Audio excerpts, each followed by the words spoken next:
We know a lot about the surface of Mars, we know a lot about its atmosphere, and even about its ionosphere, but we don't know very much about what goes on a mile below the surface, much less 2,000 miles below the surface down to the center. And this will be the first mission that's going to Mars specifically to investigate the deep inside of Mars. We know that the Earth is habitable, we know that Mars is not. There might be something that we find out in terms of the structure of Mars versus the structure of Earth that maybe can help us understand why that is. InSight carries a seismometer which measures the seismic waves that have traveled through Mars from Mars quakes and maps out the deep interior structure of Mars.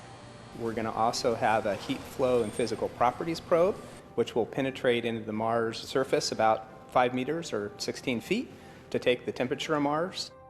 And it has a radio science experiment which uses the radio on the spacecraft to measure small variations in the wobble of Mars's pole to understand more about the structure and composition of the core.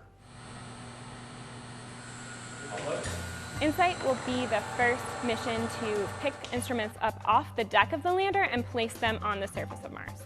I like to say that we're playing the claw game on Mars with no joystick. The seismometer needs to be installed in one place and basically not move in order to get the best seismic data. We also have a wind and thermal shield that will then be placed on top of that seismometer to protect it further from the environment.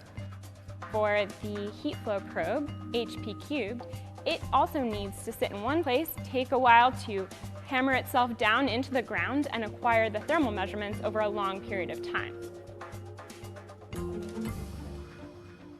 InSight is a mission to Mars, but it's much, much more than a Mars mission. In some sense, it's like a time machine. It's measuring the structure of Mars that was put in place 4.5 billion years ago, so we can go back and understand the processes that formed Mars just shortly after it was accreted from the solar nebula. By studying Mars, we'll be able to learn more about Earth, Venus, Mercury, even the Moon, even exoplanets around other stars.